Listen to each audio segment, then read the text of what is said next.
I want to make this real quick, real short, and real to the point. It is a privilege to be able to give. It's a privilege to be able to help someone. It's a privilege to be able to have enough surplus to be able to impact somebody else's life, or it is a privilege to be able to have enough to impact many lives, depending on whatever level you're on. It's glorious to be able to do those things.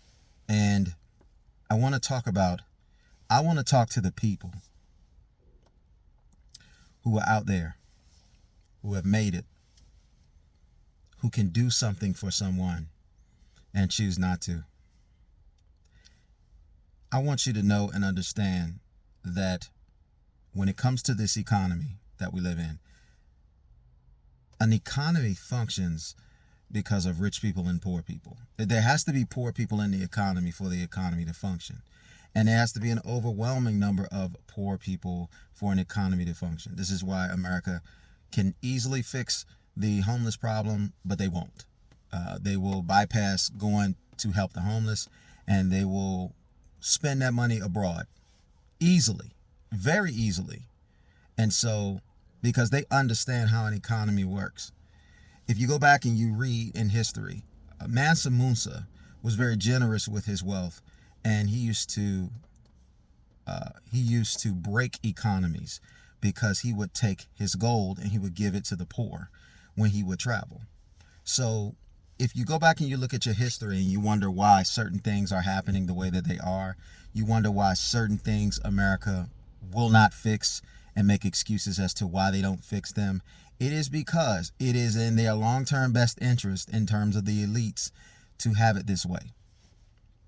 But I want to go on a micro level, and I want to talk about family. All right, because the nucleus of an economy is family, and the families that work together are the families that thrive and strive. So in an economy, you can do well, but you need economic pull. You need social economics to be practiced for that to happen. When you have something to give and you're not utilizing it, it's in particular, it's not of use to you right now. You've got your money that you make to take care of your responsibilities. You've got money that you have that you can use for your leisure. You have money that you have for short-term savings and investing. And I lean more on the investing side because with this dire economy that we live in and the value of the US dollar and inflation, we are not able to save like our moms and our grandmas and our grandpas and our dads did. We can't do that anymore. Just having your money sitting in a shoebox, for instance, is inflation is going to rob it of its value. You're not going to stack and increase and be able to do more because the cost of everything goes up and shoots up much faster than it ever has before.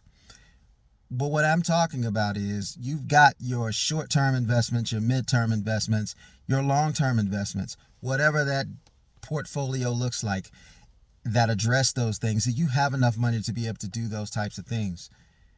And you have an opportunity to be able to help someone that's trying to help themselves. I'm not talking about somebody coming around looking for a handout. I'm not talking about somebody coming around looking for a piece of fish. I'm talking about somebody who wants to learn how to fish, or somebody who knows how to fish, but they just don't have a fishing line. You can't break open your wallet to be able to help them with money that you weren't going to miss anyway, to be able to help them get to the point to where they're getting to. Or the only way, this economy also has it set up so it incentivizes people to give towards the end of the year because of tax breaks, making people feel like they are giving back and things of that nature. Technically they are, but really they're incentivized to give back because that extra money puts them in a certain tax bracket. May not want to be in a tax bracket like that and get taxed more money on their money, so they give it away and move themselves and work with their accountants or CPAs and things of that nature to get themselves in a lower tax bracket or to not be accountable for certain amounts of money. And some of them do filthy things that I'm not going to even mention that you probably can't fathom. But you have an opportunity when you are blessed that you figured the code of matrix out and you've made the money and you're doing well for yourself. You have an opportunity to be able to look close to you, to your left and to your right, and you're able to see that this person, if they were in a better situation, not only would it be better for them for self-sufficiency, but from a collaborative effort, you'd be able to see that you would be able to have somebody on your team to be able to invest in you, to take you even to another level. For instance, let's just say you're making $500,000 a year and you've got 3 siblings, and your 3 siblings are making $45,000 a year on average.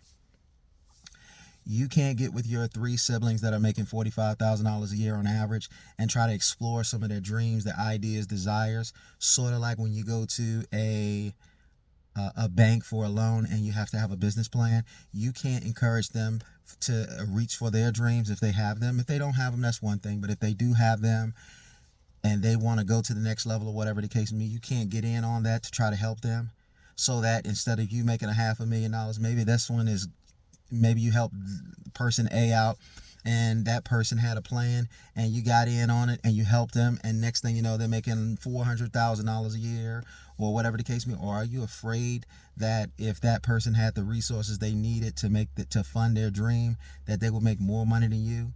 Are you the type of person that sits back and your truest power is your dollar, and your truest flex is your dollar, and keep people under you keep people under a rock, or you keep the weight on people's back by what you have and what you won't give, or what you dangle in front of them that you will give? If you have them use human capital and work super hard to try to overcompensate and unjustifiably do way more work than the pay is worth, are you doing that?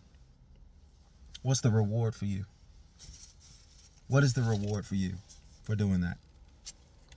You think that there is going to be something at the end of the tunnel for you?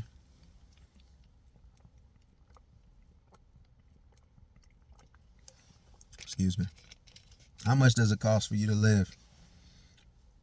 How much, if you just wanted to live your life on your terms, how much would it cost you to live? Would it cost you $10,000, $20,000, $30,000, $40,000? Are you serious? Are you serious? You don't have to live like that. You can live a nice life without going $30,000, $40,000 a month to try to just live whatever you want to live. And if you are smart with your money and you like to keep your money or whatever the case may be, it could be an investment opportunity. This person in your family could start a business and make millions and millions of dollars, and you can be the recipient of it, and it's called a royalty, a stake in a company.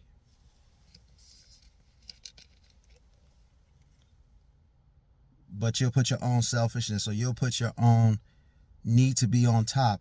You're so narcissistic that you won't help the next man, including your brother man, your sister man.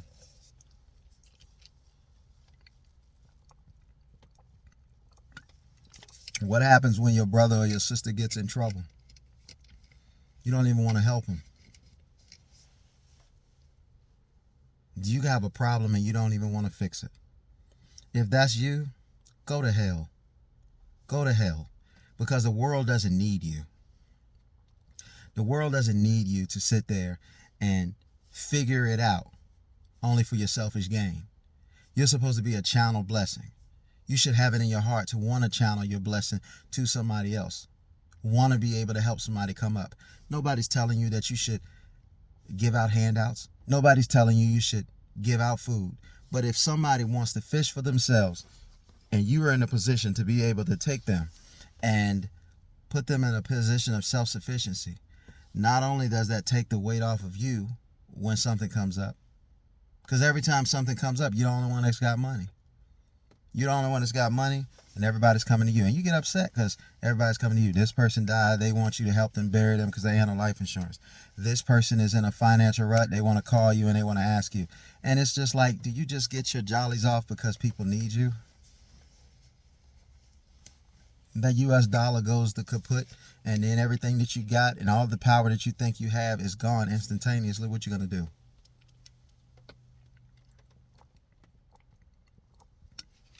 You exercise no other skill.